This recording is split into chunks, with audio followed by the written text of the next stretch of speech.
तो सुर्खियों के बाद सबसे पहले बात दिल की। प्रधानमंत्री नरेंद्र मोदी आज ग्वालियर आएंगे। ग्वालियर में पीएम करोड़ों की योजनाओं की सौगात देने वाले हैं। तकरीबन 19,000 करोड़ से ज्यादा की विकास योजनाओं का पीएम लोकार्पण और शिलान्यास करेंगे। इसके अलावा 5 अलग अलग सड़क परियोजनाओं की आधारशिला रखेंगे। 2 लाख से ज्यादा घरों में पीएम आवास योजना के तहत गृह प्रवेश भी कराएंगे। प्रधानमंत्री जल जीवन मिशन परियोजनाओं का शिलान्यास करेंगे। इस योजना का जो फायदा होगा 700 से ज्यादा गांवों को फायदा होगा।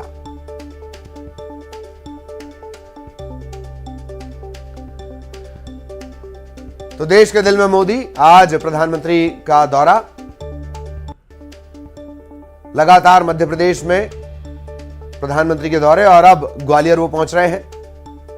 माना यह जा रहा 5 अक्टूबर का, हालांकि अभी उस कार्यक्रम की शेड्यूलिंग नहीं हुई है, पर 5 अक्टूबर को जबलपुर यानी संस्कारधानी वो पहुंच सकते हैं। महाकौशल संभाग पर, रीजन पर इसका सीधा प्रभाव पड़ेगा।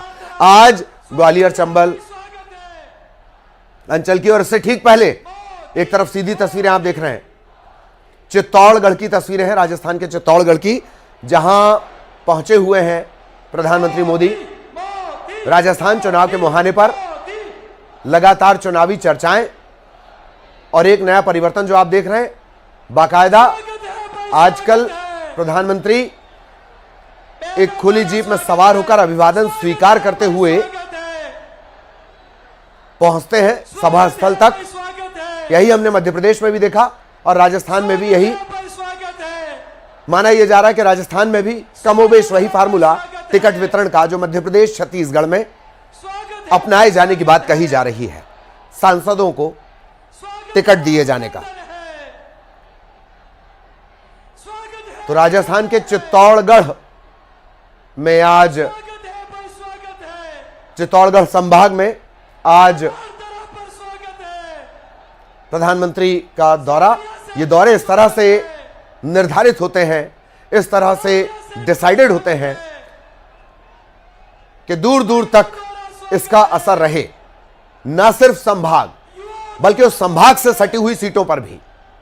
मसलन ग्वालियर चंबल संभाग की पूरी सीटें आज जब वे दोपहर बाद पहुंचेंगे ग्वालियर चंबल अंचल, ग्वालियर में उनका आयोजन होगा, असर दूर तक जाएगा। कल फिर वो पहुंचेंगे बस्तर, पूरे संभाग पर असर जाएगा। इन सब के बीच ये सीधी तस्वीरें राजस्थान से महाजनसभा, चुनाव के मुहाने पर राजस्थान 200 सीट, कांग्रेस की सरकार, कुल 200 विधानसभा सीट, कांग्रेस की सरकार।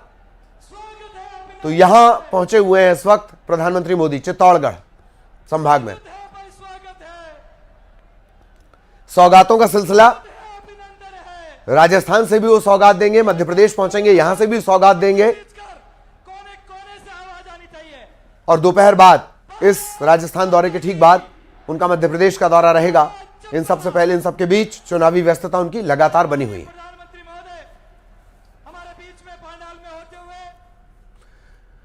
और किस तरह से पूरा आयोजन होना है, लगातार हमारी नजर हर जगह बनी हुई है। सहयोगी सुशील हमारे साथ जुड़े हुए हैं, इसके अलावा शैलेंद्र हमारे साथ बने हुए हैं, दोनों के पास आपको लिए चलेंगे। शैलेंद्र, पहले मैं आपके पास आना चाहूंगा, क्या कुछ अपडेट? अभी हमने तस्वीरें देखी, राजस्थान के दौरे पर है प्रधानमंत्री और उसके बाद ग्वालियर की बारी।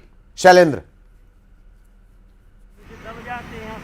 बिल्कुल आपने ठीक कहा कि ग्वालियर चंबल संभाग के दौरे पर आज प्रधानमंत्री नरेंद्र मोदी आने वाले हैं और लगभग 19,000 करोड़ की परियोजनाओं का भूमि पूजन, लोकार्पण और शिलान्यास वो करने वाले। कई महत्वपूर्ण सौगातें न केवल ग्वालियर चंबल संभाग को बल्कि पूरे मध्य प्रदेश को ग्वालियर के इस कार्यक्रम के माध्यम से देंगे, जिसमें अगर सबसे पहले अगर बात करता हूं तो प्रधानमंत्री आवास के तहत लगभग 2 लाख परिवारों को गृह प्रवेश प्रधानमंत्री नरेंद्र मोदी कराएंगे। जल जीवन मिशन के तहत हर घर जो है वो स्वच्छ जल पहुंचे, इसके परियोजना का शुभारंभ वो करेंगे। इसके अलावा 5 राष्ट्रीय राजमार्गों का शिलान्यास यहां से होगा और ग्वालियर से ऊपर चलने वाली जो नैरो गेज थी उसको ब्रॉड गेज में तब्दील कर दिया गया। उसका काम लगातार जारी है और उस पर आज एक मेमू ट्रेन को हरी झंडी दिखाकर भी रवाना करेंगे। तो ये सरकारी जो सौगातें हैं उनकी बात की। अगर बात करते हैं ग्वालियर चंबल संभाग के राजनीतिक लिहाज से, तो ये दौरा बेहद महत्वपूर्ण है। जिस तरीके से अभी हमने देखा कि चाहे कार्यकर्ता महाकुंभ की बात हो या फिर हाल ही में बीना में जब वो पेट्रोकेमिकल प्लांट का जो शिलान्यास के कार्यक्रम में पहुंचे, तो उस समय भी उन्होंने मध्य प्रदेश सरकार की जमकर तारीफ की थी और आने वाले चुनाव में किस तरीके से आपको बीजेपी को सपोर्ट करना, ये उन्होंने आह्वान किया था और बताया था कि क्यों आखिर मध्य प्रदेश के लिए बीजेपी जरूरी है। तो तमाम जो बातें हैं वो आज इस मंच से वो करते नजर आएंगे। और अगर बात करें तो ग्वालियर चंबल संभाग के लिहाज से दौरा इसलिए भी महत्वपूर्ण हो जाता है कि देखिए कुछ दिनों बाद चुनाव है और मध्य प्रदेश की अगर देखें 2018 की स्थिति, तो बीजेपी को यहां पर कांग्रेस ने बड़ी शिकस्त दी थी। तो ऐसे में अब 2023 में 2018 के परिणाम ना आए, परिणाम बेहतर हो, इसको लेकर प्रधानमंत्री नरेंद्र मोदी आज जीत का मंत्र जो है वो कार्यकर्ताओं को देंगे। और इसके हमने पहले देखा कि केंद्रीय गृह मंत्री अमित शाह भी ग्वालियर पहुंचे थे, प्रदेश कार्य समिति में यहां शामिल हुए थे और प्रदेश भर से आए कार्यकर्ताओं को उन्होंने जीत का मंत्र दिया था। तो तमाम जो बड़े दिग्गज नेता है उनका मध्य प्रदेश पर फोकस तो है ही है, लेकिन ग्वालियर चंबल संभाग पर विशेष फोकस है क्योंकि कई बड़े नेता इस अंचल से आते हैं। अगर 2018 की बात करूं तो केंद्रीय मंत्री ज्योतिरादित्य सिंधिया उस समय कांग्रेस के साथ हुआ करते थे, लेकिन अब बीजेपी के साथ वो है। और अभी देखिए हाल ही में जिस तरीके से टिकट वितरण हुआ, केंद्रीय मंत्री नरेंद्र सिंह तोमर को ग्वालियर चंबल संभाग के मुरैना जिले की दिमनी सीट से उतारा गया है। तो तमाम जो समीकरण है वो इस तरह से बनाए जा रहे हैं कि जो 2018 के परिणाम थे उससे आगे जाते हुए बीजेपी का कमल यहां खिले। तो इसको लेकर लगातार काम किया जा रहा है। कार्यकर्ताओं में जोश भरने का काम प्रधानमंत्री नरेंद्र मोदी आज की सभा के माध्यम से करने वाले हैं। जी, जाहिर तौर पर सुशील भी हमारे साथ लगातार बने हुए हैं। सुशील, अभी शैलेंद्र ने दिलचस्प समीकरण भी बताया, तकरीबन 34 सीट 2018 में कुछ, और इसके बाद जब विधानसभा चुनाव हुए, आज की इस सभा के कई मायने हैं। वैसे तो पूरे मध्य प्रदेश पर देश की निगाहें हैं सुशील, लेकिन ये जो अंचल रहा है वो सियासी तौर पर इतना गर्म है कि इसने चुनाव के बाद जो उठापटक दिखाई उसके बाद से इस पर निगाहें हैं। सियासी समीकरण के लिहाज से जरा डिकोड करें सुशील। बिल्कुल, देखिए ग्वालियर चंबल अंचल के बारे में कहा जाता है कि जिसने यहाँ जीत दर्ज की मध्य प्रदेश में सत्ता उसी की बनी है। 2018 की, जैसे कि हमारे सहयोगी शैलेंद्र ने बताया, ग्वालियर चंबल अंचल में 34 में से 27 सीटें यहाँ भाजपा हार गई थी, यानी सिर्फ 7 सीटों पर सिमट गई थी। कांग्रेस ने 26 सीट जीतकर मध्य प्रदेश में सत्ता बनाई थी। पिछली हार से सबक लेते हुए बीजेपी ने इस बार ग्वालियर चंबल अंचल में बेहद अहम रणनीति बनाई है। खुद केंद्रीय मंत्री नरेंद्र सिंह तोमर को यहाँ से उतारा है। इसके अलावा केंद्रीय मंत्री अमित शाह ने लगातार यहाँ दौरे किए हैं। आज प्रधानमंत्री नरेंद्र मोदी 19,000 करोड़ से ज्यादा की सौगातें देंगी, उनमें लगभग 10,000 करोड़ की ग्वालियर चंबल अंचल के लिए है सौगातें। तो बहुत महत्वपूर्ण है ग्वालियर चंबल अंचल बीजेपी के लिए। इस बात से समझा जा सकता है कि न सिर्फ मोदी बल्कि अमित शाह, तमाम मंत्री यहाँ आ रहे हैं। और आज नरेंद्र मोदी के लिए खास तोहफा तैयार किया है। तानसेन की प्रतिमा दी जाएगी, मिंट स्टोन की प्रतिमा, जो अंतर्राष्ट्रीय मूर्तिकार दीपक विश्वकर्मा ने तैयार की है। दीपक, किस तरह की ये प्रतिमा है और क्या वजह है इसको भेंट देने की? ये प्रतिमा जो बनाई गई है ग्वालियर मिंट स्टोन में, इस प्रतिमा का निर्माण ये किया गया है। और इसकी जो खासियत है, इसकी जो तार पुरापे और जो उनकी तानसेन जी की एक रिदम बनाया हुआ है, जो चेहरे का एक करैक्टर है, जब वो सुर मिलाते थे तो बारिश भी हो जाती थी, उसी तरीके से हमने पत्थर की मूर्ति में वो दर्शाया हुआ है। और इस प्रतिमा को बनाने के पीछे हमारा खास उद्देश्य है कि अगली 17 तारीख को पिछले जो निकली है, प्रधानमंत्री जी ने एक विश्वकर्मा समाज के लिए एक बहुत बड़े स्केल पर योजना 13,000 करोड़ रुपए की जो लॉन्च की है, उसके देखते हुए अभी सभी विश्वकर्मा जो भी इस काम से जुड़े हुए हैं काफ़ी प्रसन्न है। और सारे विश्वकर्माओं की तरफ से हम एक तोहफा भेंट करने हैं प्रधानमंत्री को। और ऐसा प्रधानमंत्री जो हमारे बीच है, हम भाग्यशाली देश में रह रहे हैं कि हम गौरव के साथ कह सकते हैं कि हम ऐसे प्रधानमंत्री जी के तौर पर न सिर्फ ग्वालियर चंबल अंचल के लिए मोदी जी बड़ी योजना और बड़े तोहफा देंगे, बल्कि ग्वालियर से भी उनको एक अद्भुत तोहफा मिलने वाला है आज।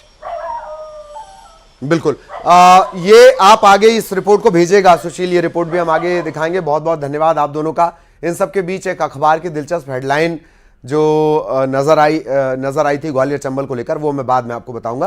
पहले तस्वीरें देख लीजिए, जो तस्वीरें राजस्थान में दौरे की ये तस्वीरें हैं। प्रधानमंत्री पहुंचे हुए हैं, दिव्य भव्य स्वागत, भव्यतम तैयारियां, भव्यतम दौरे, इतनी बड़ी संख्या में और ये लोग पहुंचे हुए हैं। इंतजार किया जा रहा है। ये जनसैलाब निश्चित रूप से इतिहास जनसैलाब देखना चाहता है प्रधानमंत्री को। एक बार जोरदार ताली बजाकर तो लगातार सक्रिय हैं। मोदी मोदी नारा रुकना नहीं चाहिए।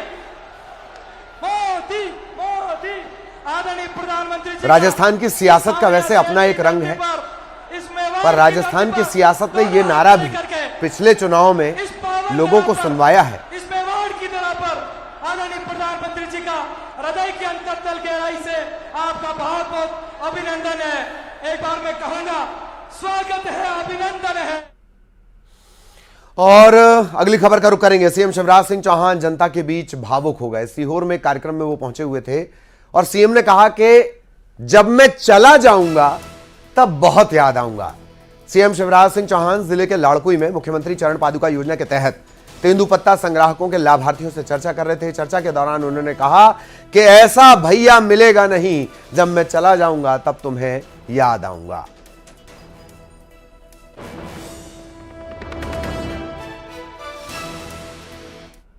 भैया मिलेगा नहीं, जब मैं चला जाऊंगा तब याद आऊंगा तुम्हें। ऐसा भैया मिलेगा नहीं, जब मैं चला जाऊंगा तब याद आऊंगा तुम्हें। ऐसा भैया मिलेगा नहीं, जब मैं चला जाऊंगा तब याद आऊंगा तुम्हें। ऐसा भैया मिलेगा नहीं, जब मैं चला जाऊंगा तब याद आऊंगा। भोपाल में राष्ट्रपिता महात्मा गांधी को पुष्पांजलि अर्पित करने पहुंचे पीसीसी चीफ कमलनाथ ने सीहोर में सीएम शिवराज के दिए बयान भैया बहुत आओगे, याद आएंगे, ये जो बयान अभी हमने आपको सुनवाया, इसको लेकर पलटवार करते हुए कहा कि जनता को उनके वादे बहुत याद आएंगे।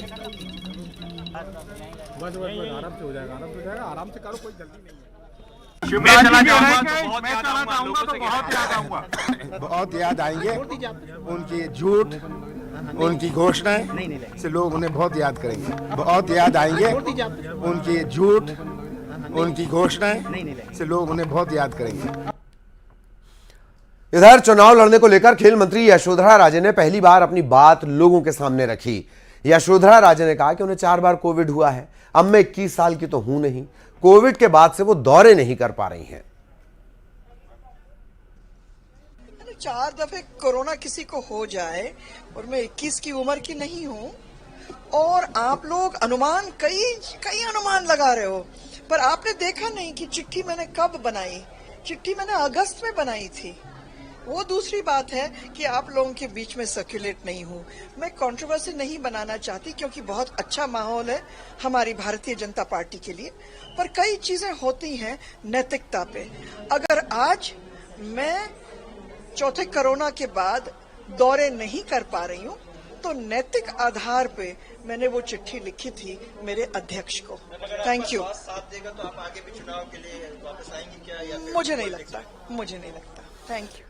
और अब सीधी से बड़ी खबर। सीधी के विधायक केदारनाथ शुक्ला महापंचायत बुलाई है। केदारनाथ शुक्ला ने कार्यकर्ताओं को बुलाया है। विधानसभा चुनाव लड़ने का इसके बाद फैसला लेंगे। सीधी सीट से टिकट नहीं मिला, नाराज हैं। उनकी जगह उनका टिकट काटकर सांसद रीति पाठक को टिकट मिला है। इसके बाद से नाराज हैं।